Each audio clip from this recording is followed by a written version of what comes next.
Welcome to This Just In, the show bringing you the latest advancements in healthcare, strategy, innovation, and public policy. And now, for the fastest voice in healthcare, here's your host, Justin Barnes.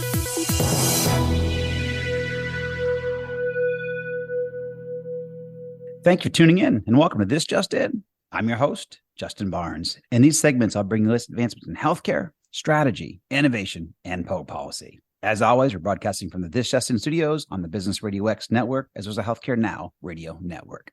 For this episode, my 259th episode, we have one of healthcare's greatest leaders and collaborators, Russell Branzell, President and CEO of CHIME. What an honor to have you on air, my friend. Justin, what a pleasure to be with you today. Long time no talk to in this world of COVID, but it is great to be with you. I know. It's great to hear your voice again. So, just starting off, how are you? Where are you calling in from? All that good stuff. We are doing wonderful. As all, we've kind of battled through the last three years, so we're doing quite well, family, everyone. But I am calling in from just outside of Atlanta, Georgia, little tiny town of Houston, Georgia, which almost nobody knows where that's from, to say the least. And so, it's absolutely a wonderful place to live. Great. And I assume you've been traveling a lot, spending some time in Florida, but also nationally. Do you do a lot of speaking, or what does your travel may consist of? So, we do a lot of traveling. About 50% of the job and about 50% of our organization spends time on the road. And so it's everything from formal education events and speaking gigs, anything we need to. Right now, we are doing a lot of professional development around the world. We have 6 or 7 programs this year alone, just in the UK, but we spend time just about everywhere around the world trying to help everyone elevate their jobs and elevate their careers. Fantastic. And when Roberta kind of brought the show up and the theme and the opportunity to me, I got really excited. First of all, we're longtime friends and collaborators in the industry, but also I've never really dedicated a show to kind of like the CIO suite and that whole world. And so, I know CHIME has a great dedication there. Obviously a global leader in that realm. So certainly excited for the show and to learn more and dedicate this time. In that vein, give us a brief history of CHIME. Where CHIME come from and the evolution there? Yeah, so it's actually kind of apropos that we're holding this one now, because this is our 30th anniversary year. We are celebrating 30 years of being in existence. So we started, it was actually founded in 92. So we're just exiting our 30th year.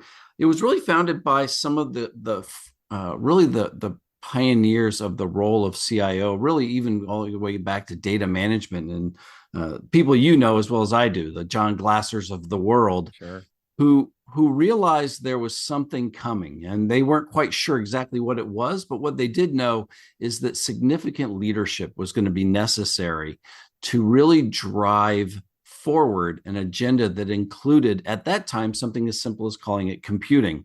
And that things were going to emerge, personal computers, larger computers, that it was going to impact healthcare. And they were starting to see some things like smaller applications, radiology systems, laboratory systems, and that this was going to become a real job and a real profession for people to work for. So they came together and formed a small, at that time, association, great leaders coming together to say, we got to figure this out. We got to figure out how we're going to lead, how we're going to support each other. And about 100 people came together in that first group. And that's kind of how CHIME was born. And it really happened in kind of a natural incubative way. But that's really how our pioneer leaders to begin with really kind of got us together. I love it. So you've been there, about 10 years now?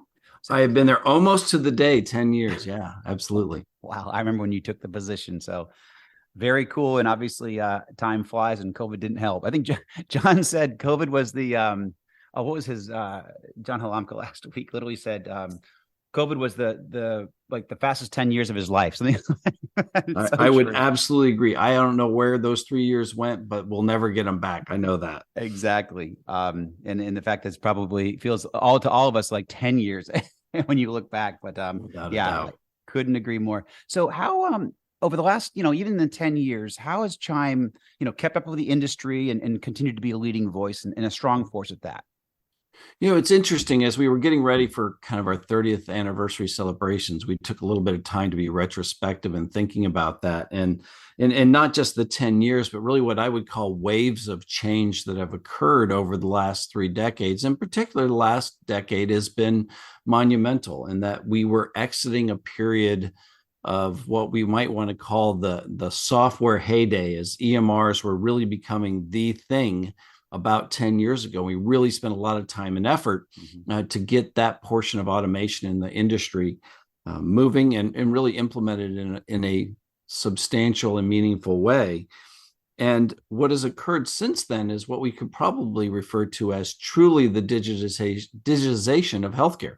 It wasn't just the automation of some software and some practices. What we've really seen over the last 10 years is at least the emergence and the propellant of us to move forward in really truly digitizing, like many other industries have done, our industry, our workflow. Now, we are nowhere near done, but that's really what we've seen. And it really has caused dramatic changes in the profession. It's caused very dramatic changes in the way healthcare is operated. And that's created both tensions and opportunities all at the same time.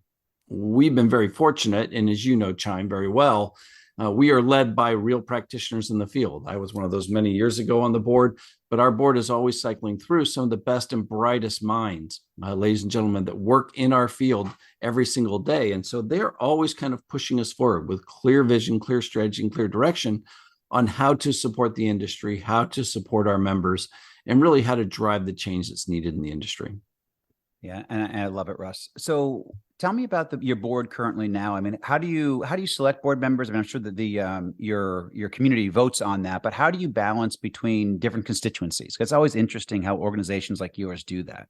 So. Yeah, like many associations, we are a representative governance, meaning our members come directly from our board members come directly from our membership, and then they're cycled through on about a 3-year cycle. One person gets to spend a 4th year if they serve as chair. But with each group, we get about 3 years through the cycle. They have to nominate themselves or be nominated to run for the board. Then there's kind of a traditional cut down process that's happening through a nominating committee, but then it goes to the full membership to vote, and 3 people are selected every single year. Tough position to get, and that's for our representatives of our CHIME organization. That's the provider facing organization that we run, but we also have a foundation, which is our vendor community. They also compete every single year, the similar process for one position. I always jokingly say that is the hardest position to get in healthcare, at least healthcare IT, because only one person gets it every year, and they all cycle through together. So it's both good and bad. When you get really great board members like we do, it's great that they're there, but before you know it and they get full up to speed, they actually head out the door after 3 or 4 years. But it is such a blessing to serve with not just people that are smart and amazing leaders, but also dear friends for the last 15, 20 years. Absolutely. How many people serve on the board at any given time? It depends. There's a little bit of a cycling that you can do with different numbers, but we usually have around 15 or 16 on the CHIME board. Okay. And then we end up with just about that same number now. We went through some bylaw changes last year, about the same number on our foundation board. And then we've got a few other organizations that we run as well, our education foundation and a few other things that are out there that we run, in particular Association for CISOs, CTOs, and Chief Analytics Officers as well. But the main 2 boards, the CHIME and the CHIME Foundation, right around 15 people on a rotating cycle. Okay, excellent. And we touched on this a little bit, but what makes CHIME unique in the health IT space? So I think this goes way back, all the way to the beginning of CHIME, and I think we've tried to carry that, despite changes that we all have to make in all of our organizations to both remain relevant and competitive as we move forward. But CHIME was born out of a relational model. It was people coming together to help each other, to help get through this crazy thing we call health IT, this crazy industry we work in called healthcare, which at any given time has its own dramatic impact or dramatic events that are occurring, or the world itself affects us and we have to deal with it. The last 5 years alone have been pretty crazy for our leaders in healthcare. And I think the point that always comes together is, and you've experienced this, whether it be a fall forum or a spring event or a smaller event we might run, we jokingly call it a family reunion. And it's everyone coming together really in a relational way, yes, to learn, yes, to solve some really difficult problems in our industry, but also to support each other in a very meaningful way. Some of our dearest friends, and I know you as well, some of our dearest friends are the people that we've known for 5, 10, 20, or maybe as much as 30 years. And CHIME's kind of been a focal point to not only bring those people together, but also to keep them together and support each other. We most recently lost one of our dearest friends, Tim Stedheimer, one of my dearest persons I've traveled with for years. And the number of people that reached out from the CHIME community to not only be supportive of us that lost a dear friend, but also for him and his family. That CHIME community and that professional community was really that important during that period of time.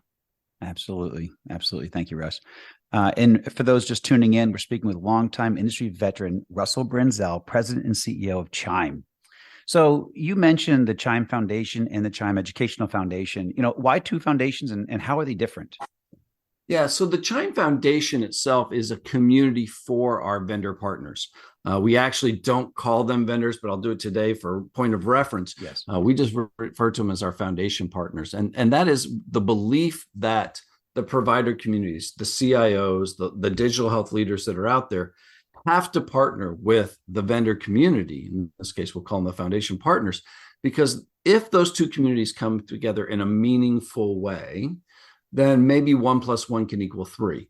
And we want to defy traditional math and the fact that we believe we can become accelerants together if we do really good things together moving forward. And that really is why we keep the CHIME world and the CHIME Foundation, because they have unique needs, unique certification needs, education needs, but we also bring them together through formal events and formal activities. The Ed Foundation was formed, I believe now, about 15 or 16 years ago. And it was because we looked around and we saw two significant gaps in the future of healthcare. One, we saw a significant gap in just investment alone in the future leaders. And we knew that there were, at that time especially, small, rural, or disadvantaged health systems, hospitals, medical offices that did not have the resources to get the formal education, certification, and support they needed to be able to do the jobs well. The other is we saw, even back then, the boards then saw an opportunity to help with diversity, help with gender diversity, to help with ethnicity diversity. And even today, still a significant problem and significant opportunity for us to continue to invest in. And they knew if they built an environment where there was a nonprofit 501c3 that could provide scholarships, support, other things for our industry to try to influence that. We have given away millions and millions and millions of dollars through our Ed Foundation to support just that. In just 1 year, we gave over $200,000 in scholarships to women and minority applicants to go through not just our programs, but to go through other programs and other events. And I think that's part of the mission of CHIME, is to support the industry at both a macro and a micro level. And this obviously is one that the organization has taken very seriously, even before it became such a prime issue. Right. CHIME and the leaders before the current ones saw it as an opportunity. And that's purpose of the Ed Foundation. We all support it. Just about all of us in the industry support that, including our own personal funds to help fund some of those scholarships. Love it. No, very impressive, Russ. That's excellent. So, looking at CHIME and what you guys are thinking about strategically over the next couple of years, what are going to be your priorities? So we think we're seeing some real macro level trends coming together as we focus on what is occurring. And you mentioned this a little bit earlier. We used to be known, and probably still are known, as the CIO organization. But if you look around at the plethora of titles now of people in those roles, Chief Health Information Officer, Chief Digital Officer, Chief Transformation Officer, and I'd still say a significant portion of those skill sets are still the same. But what we're seeing is an explosion of the requirements of the position. So first and foremost, we were going to do what we always do, which is support the people in those positions that are members in our organization, both through skills development, through certifications, but also with education and opportunities for them to serve in the industry. And so first and foremost, we have to be about what our members need. But I think the other side of this is what we have also become known for, and that is to become an advocate for and an absolute powerhouse in Washington, D.C. with our team there, but also bringing our volunteer army together in our members to represent the industry in a meaningful way, both on the Hill, both in the agencies and the work that is going on there, to really be the voice of the industry. And that's our goal, is to be a leading voice in the industry. You know as well as anybody, I know you've talked about this on your programs, cybersecurity is right up there on any given day, the number one terror issue with any of our members. It absolutely is one that has everybody worried. So we spend every single day. Matter of fact, this week we had people on the Hill working with our legislators, working with agencies to try to better position our members and their organizations to battle this as we move forward. But we also see major changes coming in the industry. The industry itself is becoming a much different place. The traditional walls of the hospital that we supported for years have come crumbling down. The ecosystem is so much bigger now, down to even a small unit, meaning somebody where they live, where we need to support them in their home or a distant environment with distant medicine or telemedicine that might be occurring. So now we have to think about healthcare on such a macro leadership level, where we used to think about it as our hospital or a clinic or an environment. We have to think about things on such a macro level and position our services and supporting our members to match that. I love it. And yeah, kind of, I mean, a follow-up there is not only, you know, the expansive nature, but also just with CIO in general. I mean, and if you look back over the last 20, 25 years of how that role has expanded and just the number, you know, in every way. Articulate for my audience the importance of that role, because a lot of us, I mean, we see so much burnout, we see so much expansion, and just the critical nature. But how important is that role in today's hospital and health system? Well, I think nothing amplifies this more than what occurred at the beginning of 2020 and the work that had been done by so many leaders, including yourself and so many others out there, for 10, 15 years in positioning, that in a matter of sometimes hours or days, entire workforce was shifted to work from at home. Right. Entire medical operations were shifted to telemedicine.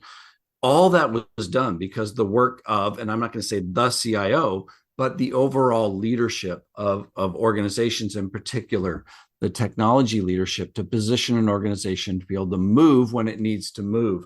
I think this amplifies that role, and that roles need to be forward thinking in such a way to wherever the organization needs to go in the future. We've now created an agile environment, a technology platform that can actually support not just the clinical business, but the operational business as things change and continue to move. I had a boss in Colorado, wonderful person, Dr. Rulon Stacy, who used to say, no matter where I tell you we need to go, you need to be ready. And in any given moment, may come down and contradict myself yesterday on where we need to go. And you better be agile and be ready to move with the technology that's there. I think that's the world that every one of our leaders live in now. And if anything else, they're driving the change, not just supporting the change. They're helping organizations strategically drive to where they need to be in the future. Wow. So yeah, phenomenal. Tell me, I guess, what are some of the skill sets that you see are going to be really important? Because I mean, I have actually probably 10% of my audience are CIOs, to be honest. So it's an extremely timely show. But what are some of the skill sets that you see today, but also evolving over the next, say, 5 years for a CIO? I know it's a tough question, but. Yeah, it's interesting. And it's not as actually as difficult as you think, because we've actually put quite a bit of thought to this. Actually, about 17 years ago, CHIME, and I was one of the CIO members, a member of the organization that participated with Gartner. And we developed this 2.0 scale of where the CIO and the technology leadership should be moving to be kind of a business focused driven position as we move forward. But as we've developed now, and I hate using all the numbers, but I'll use them anyway, kind of this 3.0 mindset, this new transformational, and I actually prefer the term revolutionary type leader that is trying to radically change the way healthcare is being delivered and the outcomes that are there. We actually went out and did some evaluation, and I won't give these in any particular order, but these are things that actually really resonated. First and foremost, relationship management skills. The CIO or the digital health leader now has to have relationships and meaningful thought processes with huge audiences inside of a community, a state, a region. Never mind, you think about some of these really large health systems that are in multiple states, if not all the states. And they have to be able to build meaningful, deep relationships in a very short period of time. And one of the things I think is also most important, and this is a fundamental change in the way we've operated, we were always change managers. We were really good at project management, on budget, on time, on delivery, all that kind of stuff. But now it's the concept of change leadership, helping human beings and organizations fundamentally change the way they operate and think. And that's a new skill set. That is not the same skill set as change management. Almost anyone can get trained in project management. Helping human beings change and move through that process that sometimes include mourning, includes actually, madness, sadness, all these kind of emotions, is a skill set that many of us weren't trained in, but is critically important. And as we move into a value-based care model, that word actually is very meaningful to the digital community, which is value realization, to be able to actually deliver outcome-based results by applying, whether that's technology or process change, whatever needs to occur to actually drive value. And there's a few others, really being involved with the strategic planning process more than ever. And what has emerged the last 12 to 18 months, although it was always on the list, it seemed a little less critical, and now it's just in our face, is this concept of talent leadership. And being able to not only identify talent early in a process and maybe a little bit younger in their careers, but also be able to rapidly develop people in a fact that we are in a massive labor war right now. And this isn't just nurses or doctors. It's everywhere in the world right now. And more than ever, our leaders have to be right on the front lines of developing talent. So that's just a few. Russ, I love it. I wish, man, we should have done a double show, but this is fantastic. I've got about 3 more minutes left. I want to cover Vive, but what you just said, I mean, you're so spot on. I mean, just with talent development and leadership development and the importance of, us as leaders, we have to do our jobs. We also have to, coach everybody else up and bring them along and help them fly. So I love the fact that you're focusing on that. But Vive is here in a few weeks. Very excited for it. I believe we're going to actually do a great, great session actually on stage with you coming up. So excited for that. But tell us, why Vive and kind of why now? So Vive was really birthed out of a unique proposition, which our partners in that event is Health. They're known for kind of a modern, kind of a hip feel. I hate using that term, but kind of a modern feel of really dynamic events, with CHIME's belief and absolute commitment to the fact that we've got to do some radical things to solve some problems and to actually innovate, transform, and, as you heard me use the term, create revolutionary change. And we really didn't see that environment where all the thought leaders could come together, those really drivers of change, and create a catalyst and really create an environment. Matter of fact, there's a term back in my really old days of rocket science when I was in the military, this hyperbolic thing where you bring 2 inert things together and it creates an explosive opportunity. And I think that's what we're trying to do, is create an environment where some really rapid, meaningful relationships are formed, solving some of the toughest problems, and really at the exact same time brings people together at that leadership level. And again, I think last year we had 86% of the people that came to the event were at leadership level. We're seeing the exact same thing this year. Not that everybody isn't important, but there's environments for everybody. But this event is really designed to bring leaders together with other leaders to solve big problems. Yeah, I could not agree more. I went to the HLTH, or the health conference, like 4 or 5 months ago, 3 months ago. Phenomenal. But I missed Vive last year, was not going to miss it again. So I'm very excited to go in a few weeks.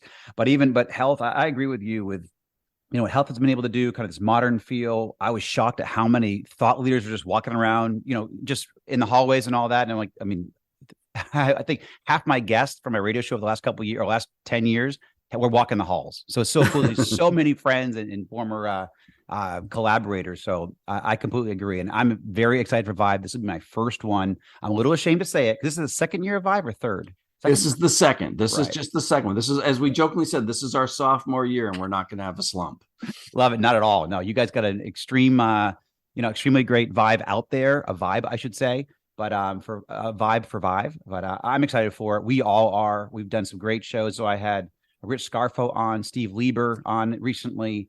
So it's just, all of us are excited. I mean, obviously there's a couple of great leaders that are going to be there. Now we have you on the show. And this actually was not really orchestrated. These are just friends of mine through the years who have been able, Steve and I try to catch up every year or two. You and I have not caught up in a long time. So it was great. And nor did Rich and I. So this is just all very timely, but that's just the way it all comes together. So this is terrific. And I look forward to seeing you. So when do you actually head there? When do you head to Nashville? We're actually, as always, we're running a couple events beforehand. So I'm actually there the week prior to that, where I actually start getting there, I think on the 21st or 22nd of March, and I'm there all the way till the end of the month. So we are taking over Nashville. So as I always say, watch out, Nashville. All the health IT geeks and fun people are going to be coming to your town, and we'll enjoy it, to say the least. But the end of March is going to be a great time in Nashville. Yeah, I think I'm going there on the 22nd myself. I'm going to get there a bit early to get settled. I'm actually doing a live broadcast Monday, Tuesday, and Wednesday from Vive in Nashville. So it's going to be a pretty intense time, but I'm very excited for it. I'm going to get there early just to prep, make sure everything's good to go. So, well, I look forward to seeing you in the little CHIME village that we'll have there as well. So there is a private CHIME community for all of our CHIME members and our CHIME team, although the grander Vive will be wonderful as well. You got it. All right, Russ. Well, hey, thank you so much. I look forward to seeing you here in a few weeks. And it's just great to have you back on air, my friend. Thank you. Thank you. And take care and God bless. You got it. God bless. And thank you. And thank you to everyone for joining us today. And you can join us weekdays at 2:30 p.m. Eastern, 11:30 a.m. Pacific. If you miss any of this show, as always, you can track me on Twitter at HIT Advisor and use the hashtag ThisJustinRadio so we can respond to your comments from the show. If you miss any of this episode or want to hear more, everything's posted on Apple iTunes, SoundCloud, iHeartRadio, and TuneIn. We also launched some new content at justinbarnes.com, so you can check that out. Thanks, everyone. Stay safe. Have a great week.